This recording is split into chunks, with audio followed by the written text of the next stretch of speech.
Friends, ಇನ್ನೇನು ಮಲ್ಲಿಗೆಯ season ಬರ್ತಾ ಇದೆ. ನಾವು ಅದರ ಆರೈಕೆನ ಹೇಗೆ ಮಾಡೋದು ಅಂತ ಇವತ್ತಿನ ವಿಡಿಯೋದಲ್ಲಿ ಹೇಳ್ತೀನಿ. ಇಷ್ಟೊಳಗಡೆ ನೀವು ಈ ಕೆಲಸಗಳನ್ನೆಲ್ಲ ಮಾಡದೇ ಹೋದರೆ ಈಗಲೂ ಕೂಡ ಇನ್ನೊಂದು 8 ದಿವಸದ ಒಳಗಡೆ ಈ ಕೆಲಸಗಳನ್ನು ಮಾಡ್ಕೋಬೇಕು. ನನಗೆ ಆಗಿರಲಿಲ್ಲ, ಹಾಗಾಗಿ ಮಾಡಿರಲಿಲ್ಲ. ಈಗ ಮಾಡ್ತಾ ಇದ್ದೀನಿ. ಬನ್ನಿ ನೋಡೋಣ ಯಾವ ರೀತಿ ಮಾಡೋದು ಅಂತ. ನೀವಿನ್ನು ನನ್ನ ಚಾನಲ್ನ ಸಬ್ಸ್ಕ್ರೈಬ್ ಮಾಡದೆ ನೋಡ್ತಾ ಇದ್ದರೆ ಸಬ್ಸ್ಕ್ರೈಬ್ ಮಾಡ್ಕೊಳ್ಳಿ. ಹಾಗೆ ಪಕ್ಕದಲ್ಲಿರೋ ಬೆಲ್ಲೈಕನ್ ಕ್ಲಿಕ್ ಮಾಡಿ ಆಲ್ ಅಂತ ಸೆಲೆಕ್ಟ್ ಮಾಡ್ಕೊಳ್ಳೋದ್ರಿಂದ ನಾನು ಹಾಕುವ ಎಲ್ಲ ವಿಡಿಯೋದ ನೋಟಿಫಿಕೇಷನ್ ನಿಮಗೆ ಬರುತ್ತೆ. ಎಲ್ಲ ವಿಡಿಯೋಸನ್ನು ನೀವು ನೋಡ್ಬೋದು. ಹಾಗೆ ಒಂದು ಲೈಕ್ ಮಾಡಿಬಿಡಿ ಫ್ರೆಂಡ್ಸ್. ನಿಮ್ಮ ಲೈಕ್ ನನಗೆ ಪ್ರೋತ್ಸಾಹ ಕೊಡುತ್ತೆ. ಇದು ನೋಡಿ, 7 ಸುತ್ತಿನ ಮಲ್ಲಿಗೆ ಗುಲಾಬಿ ಹೂ ಥರ ಕಾಣಿಸುತ್ತೆ. ಇದು ತುಂಬ ಹೂವಾಗಲ್ಲ, ಆದರೂ ಕೂಡ ನಾವು ಆರೈಕೆಗಳನ್ನ ಮಾಡಿದರೆ ಅಷ್ಟೇ ಚೆನ್ನಾಗಿ ಹೂವಾಗತ್ತೆ. ನೋಡ್ಬೋದು, ಇದು ಈಗ ಮೊಗ್ಗು ಬಿಡ್ತಾ ಇದೆ, ಮತ್ತೆ ಹೂ ಬಿಡ್ತಾ ಇದೆ. ನಾನು ಇದನ್ನು ಪ್ರೂನಿಂಗ್ ಮಾತ್ರ ಮಾಡಿದ್ದೆ, ಇದಕ್ಕೆ ಗೊಬ್ಬರಗಳನ್ನು ಹಾಕಿ ಕೊಟ್ಟಿರಲಿಲ್ಲ. ಇನ್ನು ಮೇಲೆ ನಾವು ಅದನ್ನು ಮಾಡೋದ್ರಿಂದ ಬೇಸಿಗೆನಲ್ಲಿ ಅಂದರೆ ಶಾಖ ಹೆಚ್ಚಾದಂತೆ, ಟೆಂಪ್ರೇಚರ್ ಹೆಚ್ಚಾದಂತೆ ಮಲ್ಲಿಗೆ ಹೂವು ಚೆನ್ನಾಗಿ ಹೂವಾಗತ್ತೆ. ಹಾಗಂತ ಎಲ್ಲ ಟೈಮಲ್ಲೂ ಹೂ ಆಗಲ್ವಾ ಅಂತ ನೀವು ಕೇಳ್ಬೋದು. ಆಗತ್ತೆ. ಕೆಲವೊಂದು ಟೆಂಪ್ರೇಚರ್ ಆ ರೀತಿ ಇದ್ದಾಗ ಅದು ಹೂವಾಗತ್ತೆ. ಅಂದರೆ ಆ ವೆದರ್ಗೆ ಅದು ಹೂವಾಗುವಂಥ ಗಿಡ. ಹಾಗಾಗಿ ಇದು ಮಾರ್ಚಿಂದ ಮೇ ಎಂಡು, ಜೂನ್ ಫಸ್ಟು ಈ ಟೈಮ್ಗಳಲ್ಲೆಲ್ಲ ತುಂಬ ಹೂವಾಗುವಂಥ ಗಿಡ ಮಲ್ಲಿಗೆ ಗಿಡ. ಕೆಲವೊಂದು ಕಡೆ ಯಾವಾಗಲೂ ಹೂವಾಗತ್ತೆ, ಅಂದರೆ ಆ ಟೆಂಪ್ರೇಚರ್ ಇರುತ್ತೆ, ಹಾಗಾಗಿ ಅದು ಹೂವಾಗ್ತಾನೆ ಇರುತ್ತೆ. ಆದರೆ ಈ ಟೆಂಪ್ರೇಚರ್ಗೆ ತುಂಬ ಹೂವಾಗಬೇಕು ಅಂದರೆ ನಾವು ಏನು ಮಾಡಬೇಕು ಅಂದರೆ, ಒಂದಷ್ಟು ಬ್ರ್ಯಾಂಚಸ್ ಎಷ್ಟಾಗುತ್ತೋ ಅಷ್ಟು ಚೆನ್ನಾಗಿ ಹೂ ಬರುತ್ತೆ. ಹಾಗಾಗಿ ನಾವು ಅದನ್ನು ಟಿಪ್ ಪ್ರೂನಿಂಗ್ ಮಾಡಬೇಕು. ಅಂದರೆ ಇಷ್ಟರೊಳಗಡೆ ನೀವು ಹಾರ್ಡ್ ಪ್ರೂನಿಂಗ್ ಮಾಡ್ಕೊಂಡಿಟ್ಕೊಂಡಿರಬೇಕು. ಆಗ ಬ್ರ್ಯಾಂಚಸ್ ಬರುತ್ತೆ. ಅದನ್ನು ಆಗ ತುದಿಗಳನ್ನು ಪಿಂಚಿಂಗ್ ಮಾಡಬೇಕು.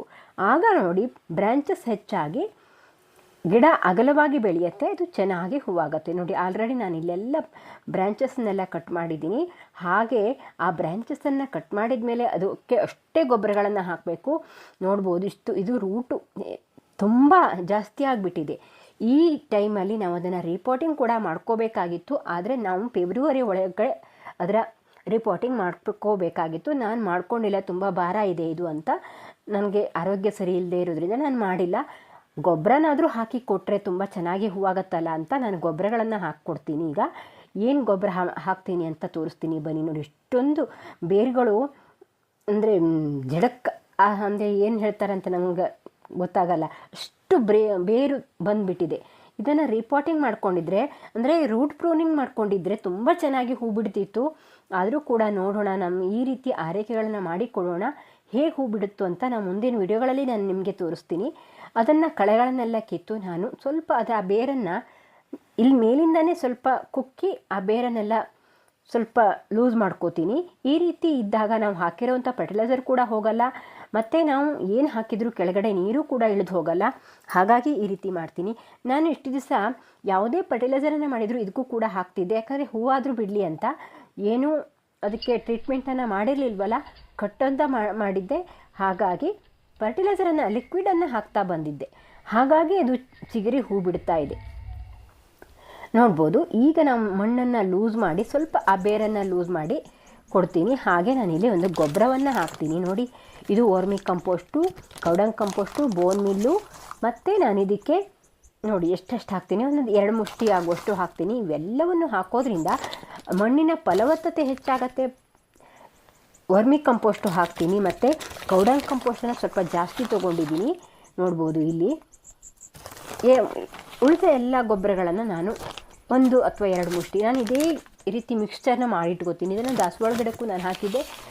ದಾಸವಾಳ ಗಿಡ ತುಂಬ ಚೆನ್ನಾಗಿ ಚಿಗುರು ಬರ್ತಾ ಇದೆ.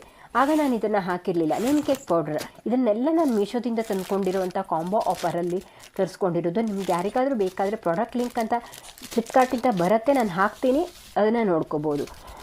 ಇದಕ್ಕೆ ಮಣ್ಣಿನ pH ಲೆವೆಲ್ ಹದವಾಗಿರಬೇಕು. ಹಾಗಾಗಿ ನೋಡಿ, ಸುಣ್ಣ ಕೂಡ ಹಾಕ್ತೀನಿ. ಸುಣ್ಣ ಮಣ್ಣಿನ pH ಲೆವೆಲನ್ನು ಸರಿ ಮಾಡುತ್ತೆ, ಅಂದರೆ ಒಂದೇ ರೀತಿ ಇರುವಂತೆ ಮಾಡುತ್ತೆ. ಹಾಗೆ ಕ್ಯಾಲ್ಸಿಯಂ ಕೂಡ ತುಂಬ ಬೇಕಾಗತ್ತೆ ಈ ಮಲ್ಲಿಗೆ ಗಿಡಕ್ಕೆ.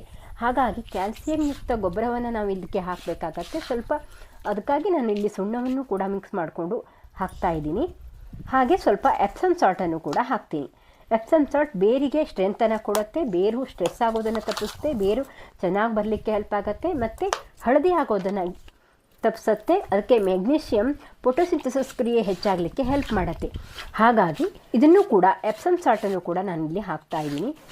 ಆ ದಾಸವಾಳ ವಿಡಿಯೋನ ನೀವು ನೋಡಿದರೆ ಅದರಲ್ಲಿ ನಾನು ಡೀಟೇಲಾಗಿ ಹೇಳಿದ್ದೀನಿ. ಹಾಗಾಗಿ ಇದರಲ್ಲೂ ಕೂಡ ನೋಡ್ಕೊಳ್ಳಿ ಅಂತ ಹಾಕ್ತಾ ಇದ್ದೀನಿ ಅಂತ ಈ ಮಿಕ್ಸ್ಚರ್ನ ಹಾಕಿ ಅಂತ ಹೇಳ್ತಾ ಇದ್ದೀನಿ.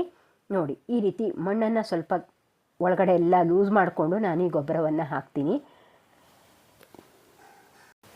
ನೀವು ಇನ್ನೂ ಈ ಗಿಡಗಳನ್ನೆಲ್ಲ ಕಟ್ ಮಾಡಿಲ್ಲ ಅಂದರೆ ಈಗಲೂ ಕೂಡ ಕಟ್ ಮಾಡ್ಕೋಬೋದು.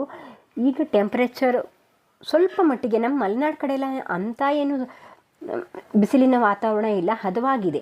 ಹಾಗಾಗಿ ಈ ಟೈಮಲ್ಲಿ ಕೂಡ ನಾವು ರಿಪೋರ್ಟಿಂಗ್ ಮಾಡ್ಕೋಬೋದಾಗಿತ್ತು, ಆದರೆ ನಾನು ಮಾಡ್ಕೊಂಡಿಲ್ಲ. ಆದರೆ ಈ ವೆದರ್ ಟೆಂಪ್ರೇಚರ್ ಜಾಸ್ತಿ ಇರೋ ಕಡೆ ನೀವು ಪ್ರೂನಿಂಗ್ ಕೂಡ ಅಷ್ಟೊಂದು ಮಾಡೋಕ್ಕೆ ಹೋಗಬೇಡಿ ಈಗ. ಮತ್ತು ಈ ರಿಪೋರ್ಟಿಂಗ್ ಕೂಡ ಮಾಡ್ಕೋಬೇಡಿ. ಯಾಕಂದರೆ ಟೆಂಪ್ರೇಚರ್ ಜಾಸ್ತಿ ಇದ್ದಾಗ ಅದು ಗ್ರೋತ್ ಪ್ರಮಾಣ ಕಡಿಮೆ ಆಗಿಬಿಡತ್ತೆ ನಾವು ಕಟ್ ಮಾಡಿ ಅಥವಾ ರಿಪೋರ್ಟಿಂಗ್ ಮಾಡಿದಾಗ. ಮತ್ತು ಅದನ್ನು ರೂಟ್ ಪ್ರೂನಿಂಗ್ ಮಾಡಿದರೂ ಕೂಡ ಚಿಗುರೋಕ್ಕೆ ತುಂಬ ದಿನ ಬೇಕಾಗತ್ತೆ. ಹಾಗಾಗಿ ಇನ್ಮೇಲೆ ನೀವು ಅದನ್ನೆಲ್ಲ ಮಾಡ್ಕೋಬೇಡಿ, ಯಾಕಂದರೆ ಅದು ಸೀಸನ್ ಬಂದುಬಿಟ್ಟಿದೆ ಈಗ. ಹಾಗಾಗಿ ಈ ರೀತಿ ಮಣ್ಣನ್ನು ಲೂಸ್ ಮಾಡಿಕೊಂಡು ಆ ಗೊಬ್ಬರವನ್ನು ನೀವು ಹಾಕಿ. ಗೊಬ್ಬರವನ್ನು ಜಾಸ್ತಿ ಹಾಕಿದಷ್ಟು ಹೆಚ್ಚು ಚೆನ್ನಾಗಿ ಅದು ಬ್ರ್ಯಾಂಚಸ್ ಬರುತ್ತೆ. ಹಾಗಾಗಿ ನೋಡಿ, ನಾವು ಇಲ್ಲೆಲ್ಲ ಗೊಬ್ಬರವನ್ನು, ಕುರಿ ಗೊಬ್ಬರವನ್ನು ಕೂಡ ನಾನು ಇದಕ್ಕೆ ಮಿಕ್ಸ್ ಮಾಡ್ಕೊಂಡಿದ್ದೀನಿ. ಈಗ ಈ ಮಲ್ಲಿಗೆ ಗಿಡ 12 ಇಂಚ್ ಪಾಟಲ್ಲಿ ಇದೆ. ಸ್ವಲ್ಪ ಆ ಗಿಡದ ಬುಡವನ್ನು ಬಿಟ್ಟು ಹಾಕಿ. 12 ಇಂಚ್ ಪಾಟಲ್ಲಿ ಇರೋದ್ರಿಂದ ಸ್ವಲ್ಪ ಮತ್ತೆ ಗಿಡ ಕೂಡ ದೊಡ್ಡದಾಗಿದೆ. ಹಾಗಾಗಿ ನಾನಿಲ್ಲಿ ಒಂದು ಅರ್ಧ kg ಆಗುವಷ್ಟು ಗೊಬ್ಬರವನ್ನು ಇದಕ್ಕೆ ಹಾಕ್ತಾ ಇದ್ದೀನಿ. ಮತ್ತು ಇಷ್ಟು ದಿವಸ ನಾನು ಯಾವುದೇ ಡ್ರೈ ಗೊಬ್ಬರನ ಹಾಕಿರಲಿಲ್ಲ. ನಾವು ಗೊಬ್ಬರ ಯಾವುದೇ ಗಿಡಕ್ಕಾದರೂ ಗೊಬ್ಬರ ಎಷ್ಟು ಹಾಕ್ತೀವೋ ಅಷ್ಟು ಚೆನ್ನಾಗಿ ಹೂ ಬಿಡುತ್ತೆ. ಗೊಬ್ಬರ ಹಾಕಲಿಕ್ಕೆ ಕಂಜೂಸ್ತನ ಮಾಡಿದರೆ ಹೂ ಬಿಡೋಕ್ಕೂ ಕೂಡ ಅದು ಕಂಜೂಸ್ ಆಗೇ ಹೂ ಬಿಡುತ್ತೆ. ಹಾಗಾಗಿ ನೋಡ್ಬೋದು, ನಾನು ಇದಿಷ್ಟು ಗೊಬ್ಬರವನ್ನು ಹಾಕಿದ್ದೀನಿ. ಹಾಗೆ ನೋಡಿ, ಇದು ಕಸ್ತ್ರ ಮಲ್ಲಿಗೆ ಅಂದರೆ ಚೆಂಡು ಮಲ್ಲಿಗೆ. ಇದು ಆಲ್ರೆಡಿ ನಾನು ಅವತ್ತು ತೋರಿಸಿದ್ದೆ, ಮೊಗ್ಗು ಬಿಟ್ಟಿರೋದನ್ನು. ಹೂ ಬಿಟ್ಟಿರೋದನ್ನು ತೋರಿಸಿಲ್ಲ. ತುಂಬ ಚಿಕ್ಕ ಗಿಡ ನೋಡಿ. ಇದನ್ನು ನಾನು ಹೂವಾಗಿ ಮುಗಿದಿದೆ. ಹಾಗಾಗಿ ನೋಡಿ, ಇದನ್ನು ಈ ಪ್ರೂನಿಂಗ್ ಮಾಡ್ತೀನಿ. ಇದಿಷ್ಟು ಪ್ರೂನಿಂಗ್ ಮಾಡಿದರೆ ಆ ಹೂವಾಗಿ ಮುಗಿದಿರುವಂಥ ಕಡ್ಡಿನೆಲ್ಲ ತೆಗೆದು ಬಿಟ್ಟರೆ ಬೇಗ ಚಿಗುರು ಬರುತ್ತೆ. ಕೆಲವೊಂದು ಚಿಗುರು ಬಂದಿರೋದನ್ನು ಕಟ್ ಮಾಡಲ್ಲ, ಇಲ್ಲ ಅಂದರೆ ಚಿಗುರು ಬರದೇ ಇರೋದನ್ನೆಲ್ಲ ನಾನಿಲ್ಲಿ ಕಟ್ ಮಾಡಿಬಿಡ್ತೀನಿ. ನೋಡಿ, ಈ ರೀತಿ ಕಟ್ ಮಾಡಿದರೆ ಬೇಗ ಚಿಗುರು ಬರುತ್ತೆ, ಬ್ರ್ಯಾಂಚಸ್ ಜಾಸ್ತಿ ಬಂದು ಹೆಚ್ಚು ಹೂ ಬಿಡತ್ತೆ. ನೋಡ್ಬೋದು, ಈ ರೀತಿ ಮಾಡ್ತೀನಿ. ಹಾಗೆ ಇದಕ್ಕೂ ಕೂಡ ಗೊಬ್ಬರವನ್ನು ಹಾಕ್ತೀನಿ. ಆಲ್ರೆಡಿ ನಾನು ಇದಕ್ಕೆ ಕುರಿ ಗೊಬ್ಬರವನ್ನು ಹಾಕಿಕೊಟ್ಟಿದ್ದೆ ಹಿಂದಿನ ತಿಂಗಳು. ಈ ತಿಂಗಳ ಇವೆಲ್ಲ ಮಿಕ್ಸ್ಚರ್ನ ಹಾಕಿ ಕೊಡ್ತೀನಿ. ಹಾಗೆ ಮಲ್ಲಿಗೆ ಗಿಡಕ್ಕೆ ಇನ್ಮೇಲೆ ನೀರು ಕೂಡ ಅಷ್ಟೇ ಬೇಕಾಗುತ್ತೆ. ನೀರನ್ನು ಕೂಡ ನಾವು ಚೆನ್ನಾಗಿ ಹಾಕಬೇಕಾಗತ್ತೆ. ನೀರನ್ನು ಸ್ಪ್ರೇ ಮಾಡ್ತಾ ಬನ್ನಿ, ಆಗ ಗಿಡದ ಫೋಟೋಸಿಂಥಸಿಸ್ ಕ್ರಿಯೆ ಹೆಚ್ಚಾಗತ್ತೆ. ಗಿಡದ ಎಲೆಗಳ ಮೇಲೆಲ್ಲ ಏನಾದರೂ ಧೂಳೆಲ್ಲ ಕಣ ಅಥವಾ ಏನಾದರೂ ಫಂಗಸ್ ಎಲ್ಲ ಇದ್ದರೆ ನಾವು ಸ್ಪ್ರೇ ಮಾಡೋದ್ರಿಂದ ಒಂದಷ್ಟು ಮಟ್ಟಿಗೆ ಹತೋಟಿ ಆಗುತ್ತೆ. ಇಲ್ಲಾಂದರೆ ನೀಮ್ ಆಯಿಲನ್ನ ಸ್ಪ್ರೇ ಮಾಡಿ, ಇಲ್ಲ ನೀವು ಯಾವುದಾದ್ರೂ ಪೆಸ್ಟಿಸೈಡ್ ಇದ್ದರೆ ಅದನ್ನು ಕೂಡ ಸ್ಪ್ರೇ ಮಾಡಿ. ಆರ್ಗ್ಯಾನಿಕ್ ಅಂದರೆ ನೀವು ಅಡುಗೆ ಸೋಡಾನ 1 ಲೀಟರ್ ನೀರಿಗೆ 1 ಚಿಟಿಕೆ ಹಾಕಿ ಸ್ಪ್ರೇ ಮಾಡ್ಬೋದು. ಆಗ ಚೆನ್ನಾಗಿ ಅದು ಚಿಗುರು ಬರುತ್ತೆ ಅಡುಗೆ ಸೋಡಾನ ಹಾಕೋದ್ರಿಂದ. ಮತ್ತು ಇಂಗು, ಎಲ್ಲರ ಮನೆಗಳಲ್ಲೂ ಇಂಗಿದ್ದೇ ಇರುತ್ತೆ. ಅದನ್ನು ಒಂದು 10 ml ಮಜ್ಜಿಗೆನ ತೊಗೊಂಡು 1 ಲೀಟರ್ ನೀರಿಗೆ ಮಜ್ಜಿಗೆ ಮತ್ತು ಇಂಗನ್ನು ಬೆರೆಸಿ, 1 ಚಿಟಿಕೆ ಇಂಗನ್ನು ಬೆರೆಸಿ ಈ ಮಲ್ಲಿಗೆ ಗಿಡಕ್ಕೆ ಸ್ಪ್ರೇ ಮಾಡಿ ತುಂಬ ಚೆನ್ನಾಗಿ ಚಿಗುರು ಬರುತ್ತೆ. ಇದೆಲ್ಲವನ್ನು ಮಾಡೋದ್ರಿಂದ ಇನ್ನು ಮುಂದೆ ನಿಮ್ಮ ಮಲ್ಲಿಗೆ ಗಿಡದಲ್ಲಿ ತುಂಬ ಚೆನ್ನಾಗಿ ಚಿಗುರು ಬಂದು ಹೂವಾಗತ್ತೆ.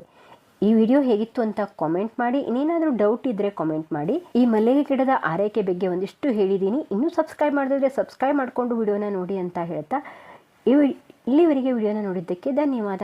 Thank you.